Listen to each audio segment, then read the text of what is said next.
Hey there, Greasers. Sandwich Sean here. I have a confession to make.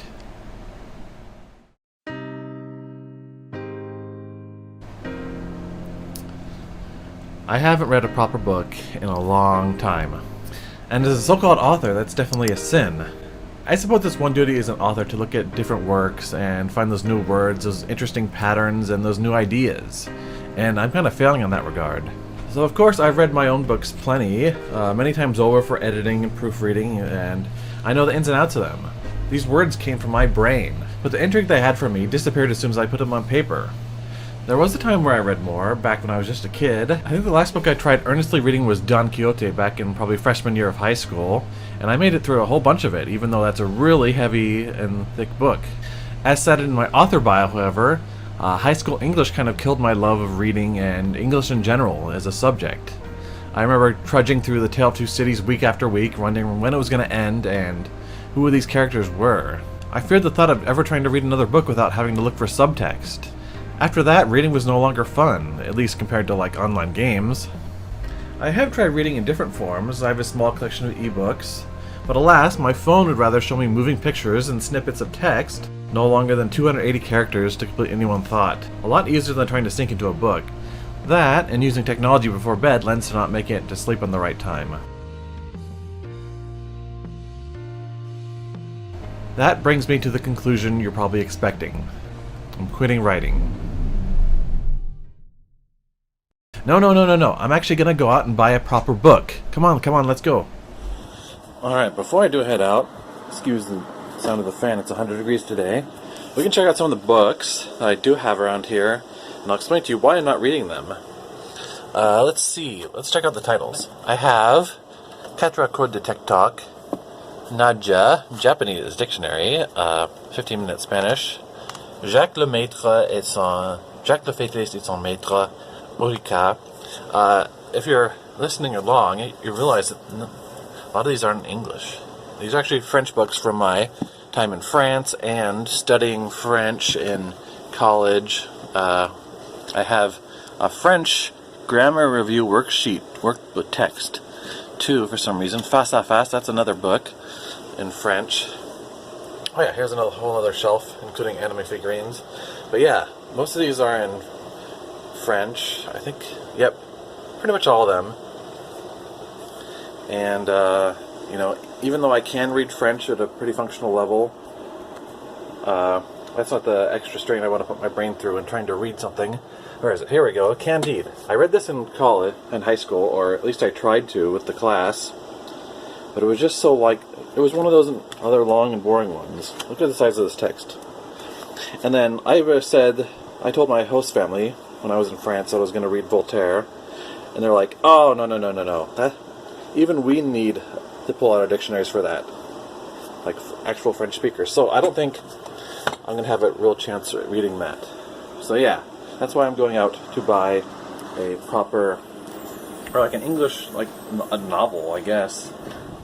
Alright, Barnes & Noble. I had to double check where this one was, because despite all my years living here, expectedly I've never been to this one. We found out in the last blog that none of my fans work at Winco.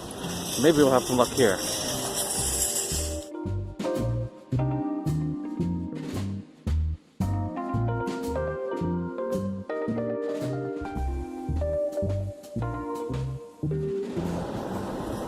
Alright, so I got me a book. There's a lot in there. Would you believe that? So I got a book called, I'll have to flip it around in editing. It says Every Bone a Prayer by Ashley Blooms.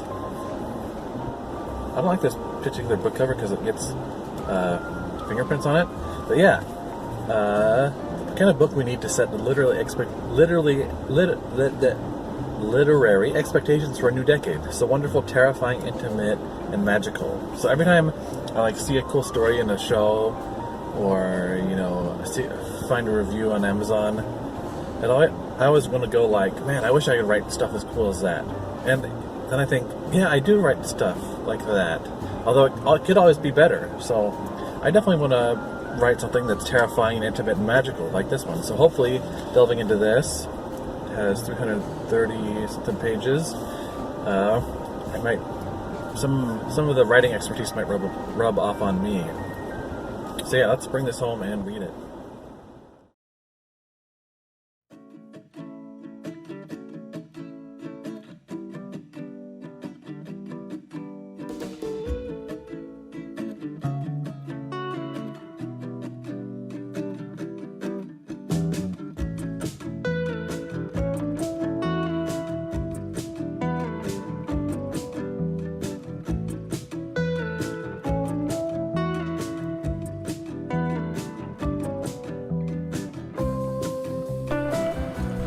So you're probably wondering how, after I went out to buy a book, I returned with a Nintendo Switch.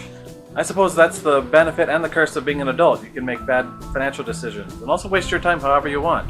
That goes double for me, who now has the entire summer off from working at the school, so I can, play games and remember to read my book. So hopefully I won't get too caught up in Animal Crossing, and I do remember to get in some reading time. Let's hope this book doesn't take me all summer like some of those times during high school. Perhaps I shall give myself a week and report back to you with a book report.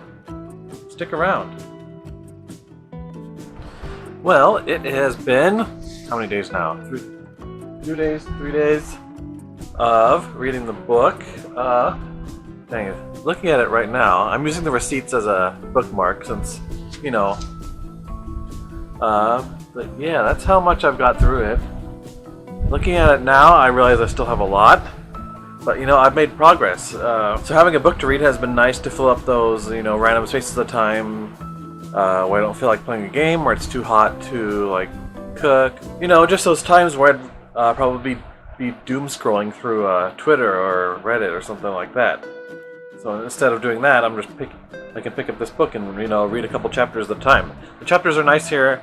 They're kind of short. I'd say I'm about 1/5 of the way through, so I'm gonna keep reading, and hopefully by next Monday, when I'm hoping to put this video out, I'll be somewhat over the way through. We'll see. So it's been 1 week since I got this book. Am I done with it? No, obviously not. So I said earlier this week that I was going to do a book report, but then I thought about it and realized that's the exact reason why I stopped being interested in books and reading and stuff. The best I guess I can say is that I like this book. Personally, I say you don't need to know exactly why you like something to like it in the first place, and I think that's all I need to say about this book. So I'm thinking of ways to conclude this video and kind of wrap up my reading of this book, or however much I got through in this 1 week.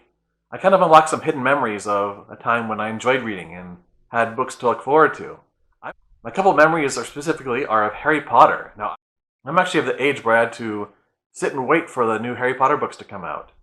So I actually remember the first time I properly delved into The Sorcerer's Stone, the very first book. So it was a Thanksgiving. I was laying stomach first on my parents' old gray couch. I had tried reading a little bit of it with my dad, but we never really got that far. It was always at the night, and I'd always fall asleep. But I figured that day that I was gonna just sit down and kind of delve into it, and then I went through the first chapter, the second chapter, and from there it's all just a blur, which leads through all 7 books. My other distinct memory of the Harry Potter series is actually reading the very end of the Deathly Hallows, the very last book. So it was on a car ride. My parents and I were traveling up to Washington State from Northern California here, and it was a long drive, and that was the book that I had with me. It was just so engaging that every time we were back in the car traveling from place to place, I was delving back into it, and eventually, I reached the end of it. And I remember getting out of the car to look at whatever landmark we were looking at, but I couldn't stop thinking about the book and how I'd completed it and how I'd gone through that whole series, and that was kind of it. It's definitely nice, delving into a book and losing yourself in that world for however long the story takes you. And I think that's kind of what I felt here is, just being able to find myself in a world of fiction that isn't on a screen, it's in my mind. So am I going to continue reading this book? Definitely. I still have a good bit, and I definitely want to continue more of it. I've been putting markers in the book here for interesting passages and interesting uses of writing to convey something or convey a feeling or a scene. I'm definitely going to get more of that, and definitely work on my own writing as well, and probably get out go out and get other books to read and add to my bookshelf. So why don't you tell me down in the comments if you've read a book recently. Is it one of mine? I've got a new one out, The Call at Home Book 1, Seeing Red, on sale now on Amazon for $2.99 in the ebook. Or maybe it's another book you picked up from the library. Maybe it's an ebook that you found on Amazon, or maybe even an audiobook that you picked up wherever audiobooks are sold. Audible? Is that what people use? Maybe I'll do an Audible book next time. So yeah, it'll be good to hear from you and also see your subscriptions and your likes and your comments down below. My picture is falling down. I should fix that. Otherwise, that's the end of the video, and I will see you guys next time.